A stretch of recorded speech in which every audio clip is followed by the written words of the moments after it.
now without either of those guys in there with you? It's pretty crazy because we all came in at the same time, but it's it's a new room now, so I'm still comfortable. So we all good. Do you feel like you have taken more of a leadership role? I know that was a big thing for Kobe. Do you feel like you've kind of stepped into that, or you have to step into that now? Yes, because Kobe was a great leader, like no doubt about him. Like he's a great man, great person just to be around. So yes, I feel like I have to do what Kobe did plus more.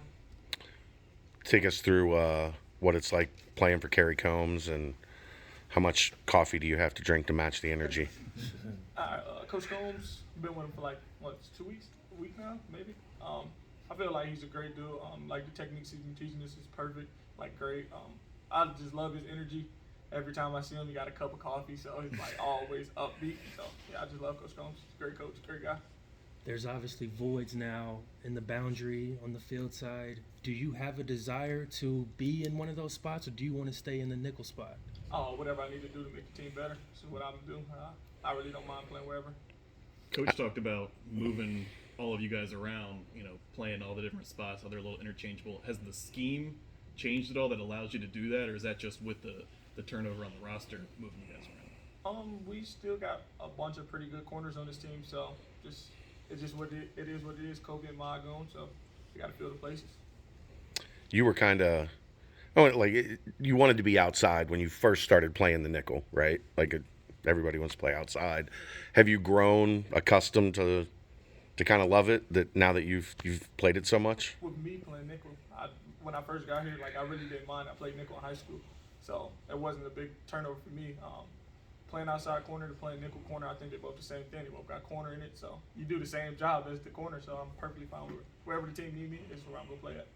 Coach has told us that, Arquon, that the players change, but the standard doesn't. Given the fact that Kobe and Sauce set such a high standard, what kind of challenge is that for you and everybody else coming back in that secondary? We just got to keep the standards up. It's no ifs, ands, buts about it. Them two guys gone, next two up, so we go do what we got to do. I know there's a lot of young guys, a lot of talent in that room. Just give us a rundown on who some of those guys are who maybe other schools would have had a chance to play, but were kind of stuck behind Kobe and Sauce. You got Todd Bumphis, got Jay Shep, Justin Harris, Taj Ward. You got new guys just came in, like new freshmen. They all doing pretty good. Everybody's pretty good. I like the size we got in our room. Feel like we got good depth, and I feel like we're gonna do good. First impression of Jake U. Hardaway, a highly touted guy, but super long kid. You just play. Does he remind you of somebody? When he first got here, same person. But he's like junior year Ahmad, right? Like he's not as skinny as. He came in a little bit bigger than Ahmad did. Yeah. It's hard to come in much smaller. Yeah. Do they have similar personality? Obviously, Sauce's personality is No. You can't match Ahmad's personality. Gotcha. Yeah, Ahmad is Ahmad. Ahmad is Ahmad. You can't. Ahmad is Ahmad. Sure. Keep it at that. Sure. What's the vibe like? Because with the team, because obviously expectations were so high last year entering this part of the season, and is it the same? Does it feel different? What is the vibe like right now? Expectations for Cincinnati is always the same thing. Every time we come back off a new year, even no matter who left, it's the same expectation. What we did last year, we want to do more than what we did last year. Cool. Obviously, a lot of connection between corner and safety out on the field. How much does it help having Hicks back? You two guys who were starters who can kind of help both groups along.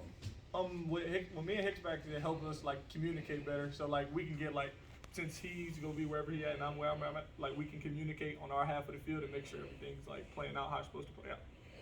Will you give the combine a look this week, watching Mod and Kobe and Cook? Yeah, definitely go watch that. How cool is that from a player perspective? To last year it was Defo and Wig and now all three secondary guys this year. To think the stage is set for me to really accomplish my goals. I think it's pretty cool because I still talk to those guys every day. Kobe, we all play the game all the time.